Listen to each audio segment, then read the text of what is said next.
নির্বাচনকে কেন্দ্র করে চাঁদা নেওয়ার উদ্দেশ্যে নির্বাচনের আগে ধর্মীয় সভা হবে বলে ঘোষণা করে চাঁদা নেওয়া কি জায়েজ আছে? সব চাঁদাবাজের সমাজ আমাদের। ওয়াজ মাহফিলের ধান্দা যদি হয় চাঁদা কালেকশন, তাহলে এই ওয়াজ মাহফিল থেকে মানুষের কোনো সওয়াব হবে না, লাভ হবে না।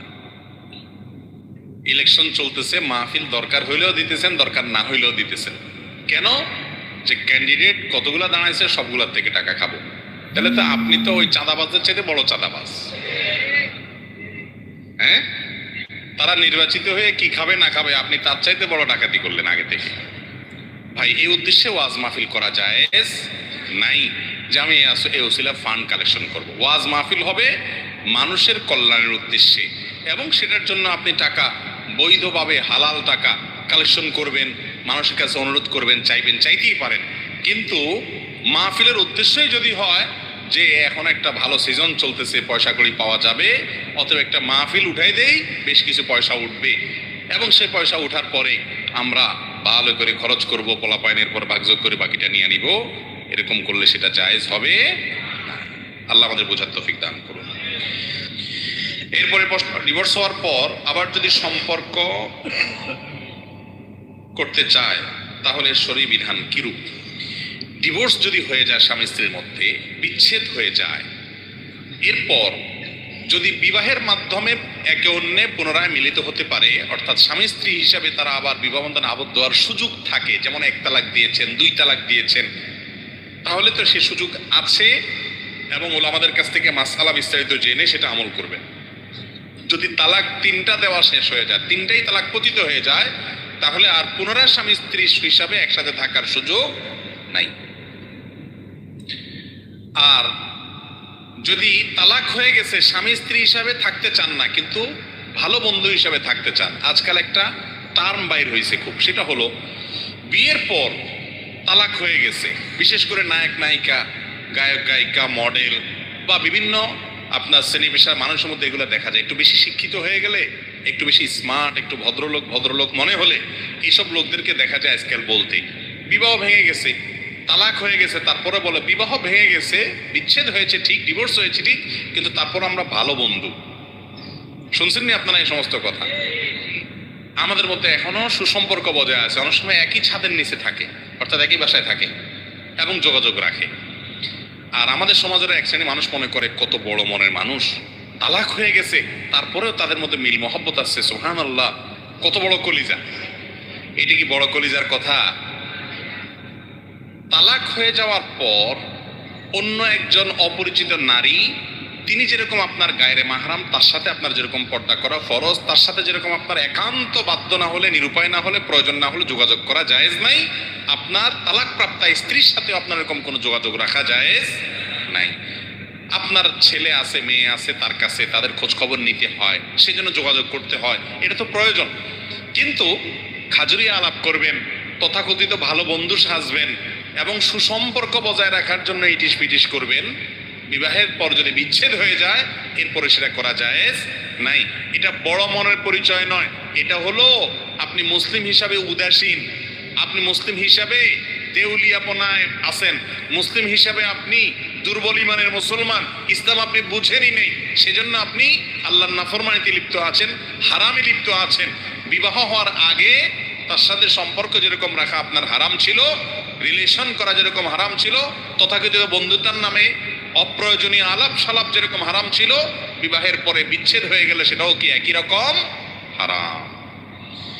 এরপরে প্রশ্ন হলো, আমি আপনার একটি আলোচনা থেকে শুনে হারাম রিলেশনশিপ থেকে আল্লাহর পথে ফিরে এসেছি, কিন্তু আমার তার কথা মাঝে মধ্যে মনে পড়ে, তবে আমি তার কথা মনে করতে চাই না, তারপরও মনে পড়ে, এটা কি আমার গুনাহ হবে? আর আমি এই কাজ অর্থাৎ অবৈধ সম্পর্ক থেকে কিভাবে নিজেকে পরিত্রাণ করতে পারবো? দেখুন, কখনো কেউ হারামে লিপ্ত হয়েছে, বিশেষ করে এই টাইপের হারাম, এই যে অবৈধ রিলেশন, যেগুলো বিবাহ বহির্ভূত সম্পর্ক যে হয়, এই সম্পর্কগুলো এমন ডেঞ্জারাস অপরাধ, এগুলো একবার যদি আপনি এগুলোতে লিপ্ত হয়ে যান, এরপর আপনি তওবা করে ফিরে আসেন, তারপরও এই পাপ আপনাকে তাড়িয়ে বেড়াবে। আপনি সিজদায় যাবেন, সেখানে আপনার সে হারাম রিলেশনের মুহূর্তগুলো ভেসে আসবে, শয়তান আপনাকে ডিস্টার্ব করবে। এবং তাকে ছাড়ার পর, আল্লাহর জন্য ত্যাগ করার পর, অবৈধ সম্পর্ক থেকে সরে আসার পরও দেখবেন শয়তান আপনাকে কি কাচ্ছে, এই বিভিন্ন সময় তার চিত্র, তার চেহারা, বিভিন্ন হারাম মুহূর্তগুলোকে ভাসায় তুলছে। এরকম যদি হয় তাহলে আপনি ওই টাইমে নিজের সঙ্গে সংগ্রাম করতে হবে এবং আপনি তখন বোঝার চেষ্টা করবেন যে শয়তান এখন আমাকে ডিস্টার্ব করছে, শয়তান আমাকে এখন ক্ষতি করছে, সে আমাকে এখন আগের সমস্ত কল্পনা জল্পনা সেগুলো এনে দিয়ে হারামের মধ্যে আবার আমাকে ডুবাতে চায়। ওই টাইমে আল্লাহর আশ্রয় চাইবেন, আল্লাহ আপনি আমাকে হেফাজত করবেন, ইনশাআল্লাহ আপনি দেখবেন যে ধীরে ধীরে ধীরে আপনি সরে আসতে পারবেন। আপনার ইচ্ছার বাইরে যদি হঠাৎ করে এই সমস্ত কল্পনা চলে আসে, আপনি সেটা ইচ্ছাকৃত মনে মনে কল্পনা করে হারাম স্বাদ নেন নাই, সেটা থেকে আপনি দূরে সরানোর নিজেকে চেষ্টা করছেন, ভোলার চেষ্টা করছেন, আল্লাহর আযাবের কথা স্মরণ করে সেটা থেকে সরায় আনছেন নিজেকে, তাহলে ওই রকম কল্পনা আসলে কোনো গুনাহ হবে না, কারণ আপনি ইচ্ছাকৃত আনেন নাই, এমনি আসছে। সংগ্রাম চালাতে হবে, কিন্তু এটার জন্য আবার দুশ্চিন্তা করার কারণ নাই যে সারা জীবন কি এরকম হবে কিনা, হবে না ইনশাআল্লাহ। দিন যত যাবে আস্তে আস্তে দূরে সরে যাবে এগুলো, বিশেষ করে যখন বিবাহ করে ফেলবেন, একজন দিনদার জীবন সঙ্গিনী পাবেন এবং আস্তে আস্তে সামনের দিকে অগ্রসর হতে থাকবেন, যেগুলো আস্তে আস্তে হারিয়ে যাবে এবং বৈধ ভালোবাসায় মনোযোগী হবেন। আল্লাহ তাআলা আমাদেরকে হেফাজত রাখার তৌফিক দান করুন। চন্দ্র বা সূর্য গ্রহণের সময় গর্ভবতী মহিলাদের কাঁচা হলুদ বা আম গাছের ডাল নিয়ে হাঁটাহাঁটি করা কতটুকু যুক্তি? দেখেন, এই মাসালা সব জায়গায় মানুষ জানতে চায়। তার মানে এই চন্দ্রগ্রহণ সূর্যগ্রহণের সময় মহিলাদের বিরুদ্ধে নানা রকম ফতোয়াবাজি আমাদের সমাজে চলে এবং এগুলা মহিলাদের বিরুদ্ধে মহিলারাই বেশি করে পুরুষের চাইতে। চন্দ্রগ্রহণ সূর্যগ্রহণের সময় মহিলাদের জন্য কোনো বিশেষ ফতোয়া নাই ভাই। একজন মা, একজন বোন চন্দ্রগ্রহণের সময় মানে অন্য যে কোনো পুরুষ যত কাজ করতে পারে তিনিও সব কাজ করতে পারেন, তার জন্য বিশেষ কিছু নিষেধ নাই। বলে যে সূর্যগ্রহণ চন্দ্রগ্রহণের সময় যদি কোনো কিছু কাটাকাটি করে তাহলে গর্ভের সন্তানের ক্ষতি হয়ে যাবে, হ্যাঁ। তারপরে আপনার যদি বাঁকা হয়ে শোয় চন্দ্রগ্রহণ সূর্যগ্রহণের সময় তাহলে সন্তানও বাঁকা হয়ে যাবে। এরকম আজগুবি অনেক ফালতু মাসালা আছে না নাই? এই সমস্ত ফালতু মাসালা এগুলোকে বর্জন করবেন কিভাবে? চন্দ্রগ্রহণ সূর্যগ্রহণের সময় মহিলারা বেশি করে কাটাকাটি করবেন, সন্তানের কোনো ক্ষতি হবে না ইনশাআল্লাহ। এটা না বৈজ্ঞানিকভাবে প্রমাণিত না কোরআন হাদিস দ্বারা প্রমাণিত। চন্দ্রগ্রহণ সূর্যগ্রহণের সময় আল্লাহর ভয়ে তটস্থ থেকে আল্লাহর স্মরণ করা, ইস্তিগফার করা, চন্দ্রগ্রহণ সূর্যগ্রহণের নামাজ পড়া, এগুলো হলো সুন্নত। এগুলোর বাইরে এই যত কথা বলা আছে মহিলারা এটা করতে পারবে না, ওইটা করতে পারবে না, হ্যাঁ, বাইরে যেতে পারবে না, কাঁচা হলুদ এটা ধরতে পারবে না, এই সমস্ত আজগুবি কথা, এগুলো সব ভিত্তিহীন বানোয়াট। সবকিছুই করতে পারবে যেগুলো অন্য সময় করতে পারে। এরপরে প্রশ্ন হলো, রাসূল সাল্লাল্লাহু আলাইহি ওয়াসাল্লাম বলেছেন তার উম্মত নাকি ৭৩ দল হবে, একদল জান্নাতি বাকিরা জাহান্নামী। কিভাবে বুঝবো আমরা কোন দল সহি? দেখেন, নবী করিম সাল্লাল্লাহু আলাইহি ওয়াসাল্লাম বলেছেন আমার উম্মত ৭৩ ভাগে বিভক্ত হবে, সবাই জাহান্নামে যাবে, তবে এক শ্রেণীর মানুষ তারা জান্নাতে যাবে। এই শ্রেণীর মানুষ, এদের দলের কোনো নাম নাই, এদের কোনো মার্কাও নাই, এদের কোনো ব্যানারও নাই। তাহলে কি আছে?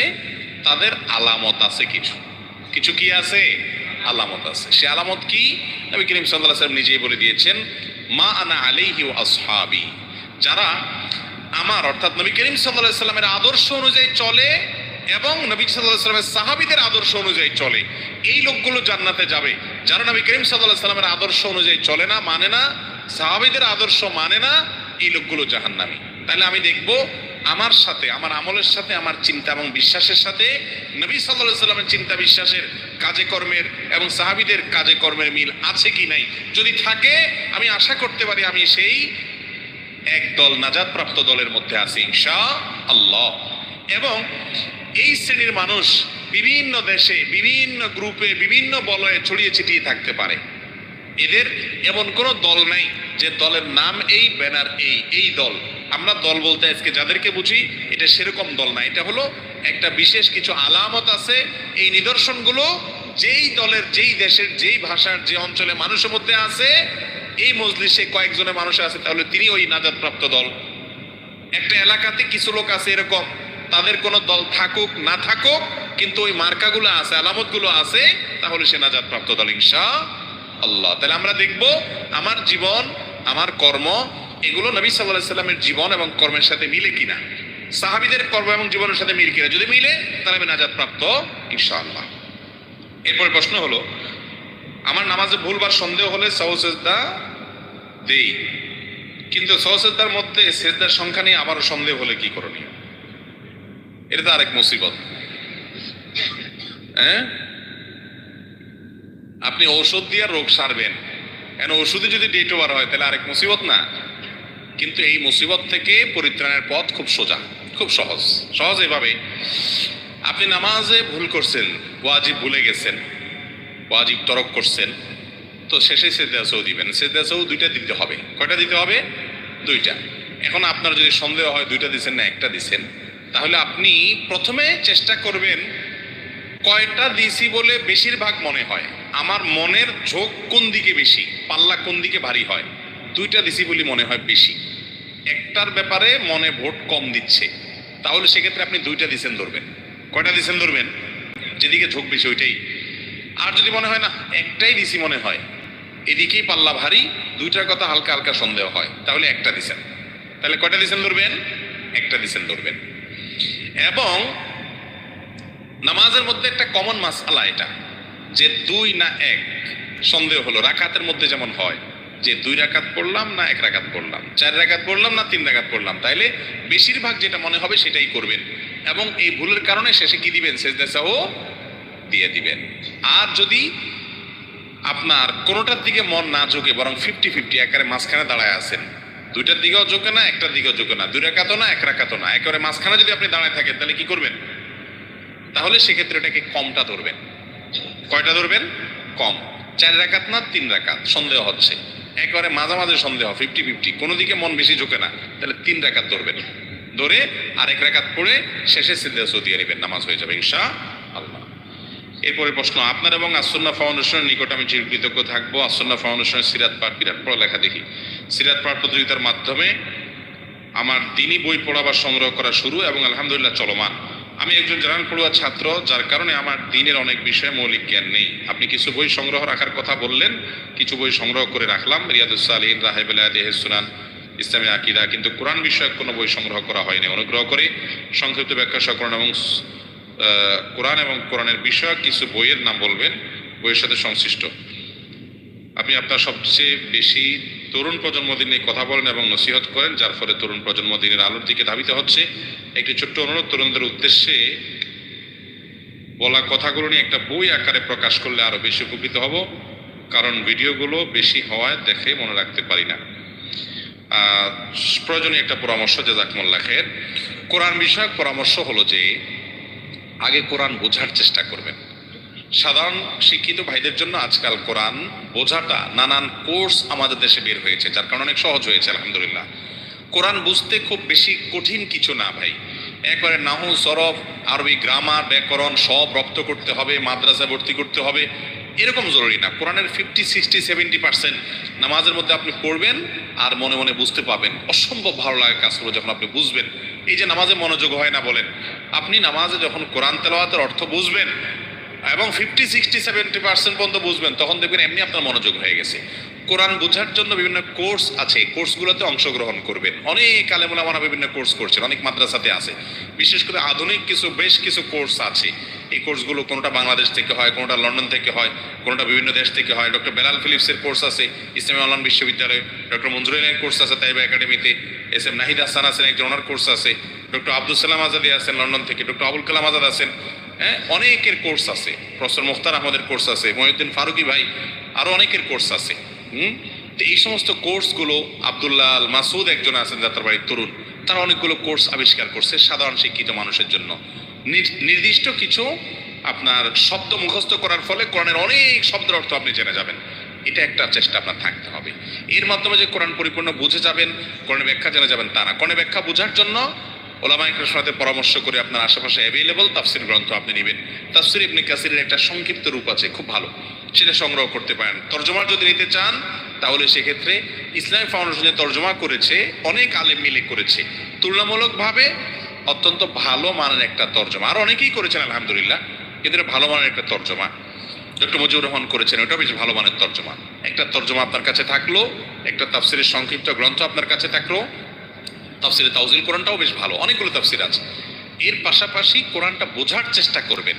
বোঝার চেষ্টার জন্য বিভিন্ন কোরআনিক অ্যারাবিকের কোর্স আছে, এই কোর্সগুলো করবেন, ইনশাআল্লাহ কাজে আসবে। আর বইয়ের কথা বলেছেন, ইনশাআল্লাহ আমরা বই অলরেডি আমাদের এই যে শরঈ সমাধান প্রশ্ন উত্তরগুলো নিয়ে বইয়ের কাজ চলছে, আরও বেশ কিছু সময় লাগবে। এটা আসলে ইনশাআল্লাহ বিরাট বড় একটা উপকার হবে উম্মতের, আশা করা যায়। এবং সেই সাথে সহজ আমল নামে একটা বই আসবে আমাদের বিভিন্ন আলোচনার আলোকে, যেগুলো লেখা।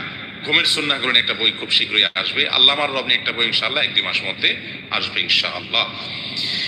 এরপরে প্রশ্ন হলো, যৌন শিক্ষা জায়েজ আছে কিনা?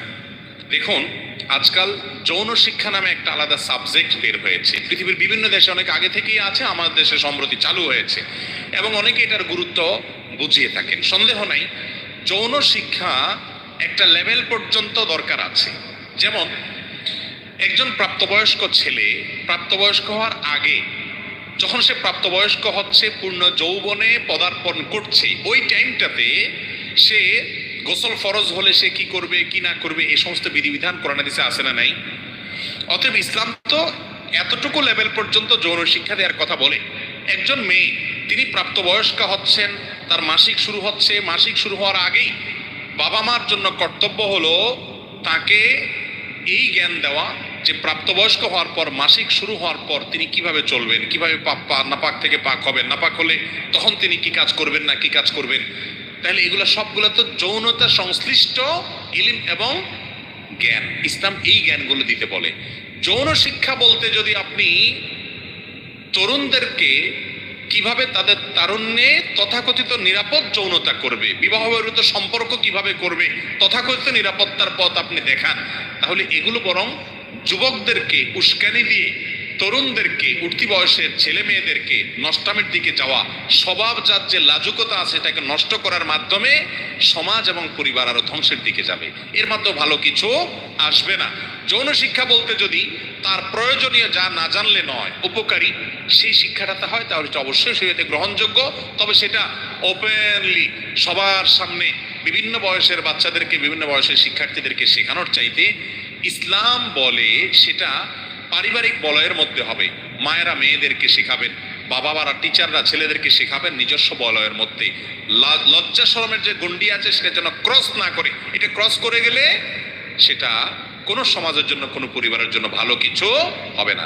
যৌন শিক্ষা যে সমস্ত দেশে দেয়া হয়, সেই সমস্ত দেশে তরুণদের, উঠতি বয়সের যুবক যুবতীদের দুরবস্থা কত ভয়াবহ, এবং অল্প বয়সে গর্ভপাত, গর্ভধারণ এবং এই হারাম রিলেশনে জড়িয়ে তাদের জীবনকে ধ্বংসের দিকে নেওয়ার যে হিড়িক, সেই রেশিওগুলো, সেই জরিপগুলো আল্লাহর ওয়াস্তে একটু অনুসন্ধান করে পড়ার চেষ্টা করবেন, জানার চেষ্টা করবেন। যারা মনে করেন তথাকথিত এই যৌন শিক্ষার নামে যুবকদের, তরুণদের লাজুকতা এবং তাদের লজ্জাশীলতা দূর করে ফেলতে হবে, বেহায়া করে দিতে হবে, এবং যা দরকার তা, যা দরকার না তাও তাদেরকে শিখাবেন। দেখুন, আল্লাহ রাব্বুল আলামিন মানুষকে এমনভাবে, মানুষ না শুধু সব প্রাণীকে এমনভাবে সৃষ্টি করেছেন, একটা বয়সে যখন চলে যায় যৌনতা সংশ্লিষ্ট অনেক বিষয় আছে সে নিজে নিজে জেনে যায়। ঠিক না ঠিক? এই জন্য ডক্টর খন্দকার আব্দুল্লাহ জাহাঙ্গীর রহমাল্লাহ বলতেন, যৌনতা এটা প্রমোটেড বাই আল্লাহ সুবহানাহু ওয়া তাআলা, এটা সৃষ্টিগতভাবে প্রমোশন প্রাপ্ত। এটা নির্দিষ্ট টাইমে গেলে এমনিতেই মানুষ জেনে যায়, এমনকি কুকুর শুকুররাও জেনে যায়, মানুষ তো পরের কথা। আপনি যদি আগে থেকে সুড়সুড়ি দিতে থাকেন, উস্কানি দিতে থাকেন, অযথা খোঁচাখুচি করতে থাকেন, এবং সে প্রমোটেড জিনিসটাকে যদি আরো প্রমোশন করতে থাকেন, তাহলে অ্যাক্সিডেন্ট হবে। যেটা এমনি প্রমোটেড, ওটাকে আরো বেশি প্রমোশন দিতে গেলে দুর্ঘটনা ঘটবে। প্রমোটেড যেটা, সেটাকে কন্ট্রোল করা শিখাইতে হয়। এই জন্য ইসলাম বলে যৌনতাকে কন্ট্রোল করো, প্রমোশন দিও না। আর সেকুলার সমাজ বলে এটাকে আরো প্রমোশন দাও। তো প্রমোটেড জিনিসটাকে আরো প্রমোশন দিতে গেলে দুর্ঘটনা হয়। ঠিক না ঠিক? গোটা পৃথিবী ধ্বংস হয়ে গেছে।